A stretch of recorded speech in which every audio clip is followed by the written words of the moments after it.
देव सिंह ने आज लखनऊ पार्टी मुख्यालय में बीएसपी समेत दूसरे दलों से आए कई पूर्व विधायकों को बीजेपी की सदस्यता दिलाई।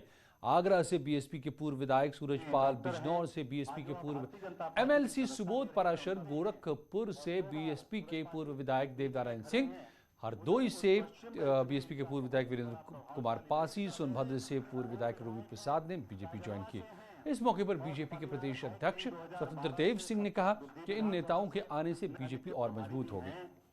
आज भारतीय जनता पार्टी की सदस्य उत्तर प्रदेश का एक गरीब, ऐसा कोई गरीब न हो जिसका पक्का मकान न हो। 2024 तक, अभी उसके बाद 2024 तक सभी उत्तर प्रदेश के गरीबों का पक्का मकान, उनके घर तक लाइट, उनका शौचालय, आयुष्मान का कार्ड और शिक्षा भी, उनके बेटी बच्चों का भी, शादी की भी जिम्मेवारी सरकार अपना वहन करे। इसी लक्ष्य को लेकर हम आगे बढ़ेंगे और इसी रास्ते पर हम आगे बढ़ रहे हैं मित्रों।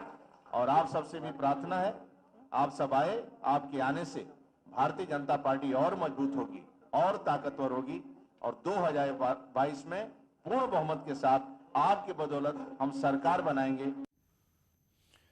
2022 के लिए कांग्रेस महासचिव प्रियंका गांधी लगातार सूची में सक्रिय दिखाई दे रही हैं। पार्टी कार्यकर्ताओं का हौसला बढ़ाने के साथ यूपी की सियासत में प्रियंका गांधी की सक्रियता कांग्रेस कार्यकर्ताओं में जोश भरने का काम कर रही है। आपको 4 तस्वीरें दिखाते हैं। पहली तस्वीर में प्रियंका गांधी बाबा विश्वनाथ के दर्शन कर पूजा अर्चना करते हुए दिखाई दे रही हैं, जबकि दूसरी तस्वीर में मां अन्नपूर्णा के दर्शन करते हुए प्रियंका गांधी दिखाई दे रही हैं। और तीसरी तस्वीर अपनी रैली के दौरान जब मंच पर पहुंची तो पार्टी नेताओं के प्रियंका गांधी का खास अंदाज में स्वागत किया गया। इसके बाद प्रियंका गांधी ने सामने बैठी जनता का अभिवादन स्वीकार किया, लेकिन इस मौके पर सरकार को लखीमपुर खीरी के सहारे घेरने का काम किया। उन्होंने आरोप लगाया कि सरकार आरोपियों को बचाने का काम कर रही है। इस देश के गृह राज्य मंत्री के बेटे ने अपनी गाड़ी के नीचे, अपनी जीप के नीचे 6 किसानों को निर्ममता से कुचल दिया और सब परिवार, 6 के 6 परिवार ये कहते हैं कि हमें पैसे नहीं चाहिए, हमें मुआवजा नहीं चाहिए, हमें न्याय चाहिए। लेकिन हमें न्याय दिलवाने वाला इस सरकार में हमें नहीं दिख रहा है। आपने देखा कि सरकार पूरी तरह से उस मंत्री और उस मंत्री के बेटे के बचत में लगी रही। पुलिस और प्रशासन विपक्ष के नेताओं को रोकने में लगी थी।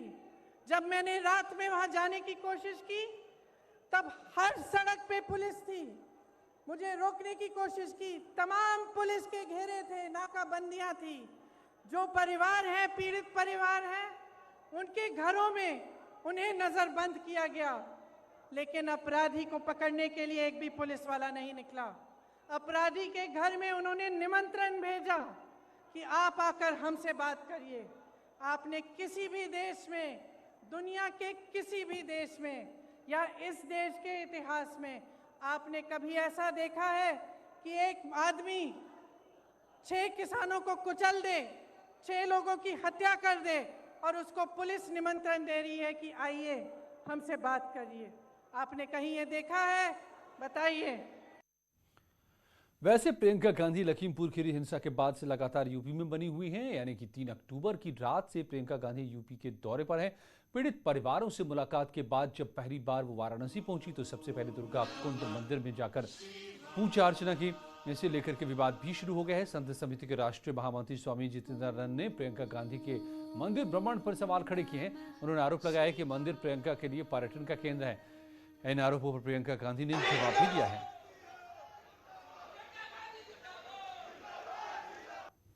उत्तर प्रदेश के विधानसभा चुनावों के समय मंदिर मंदिर घूम करके आप क्या साबित करना चाहती हैं? आप मंदिर पर्यटन का केंद्र नहीं है, हमारा तीर्थ है, हमारी श्रद्धा का केंद्र है, हमारे आस्था और विश्वास का केंद्र है। तो मैं चर्च मिशनरियों में आस्था रखने वाले लोगों से इतना ही कहूंगा कि कृपया हमारे मंदिरों को पर्यटन का अड्डा मत बनाइए। जब भी मैं बनारस आती हूँ, मैं काशी आती हूँ, ये मेरी आस्था है, चुनाव से कोई लेना देना नहीं।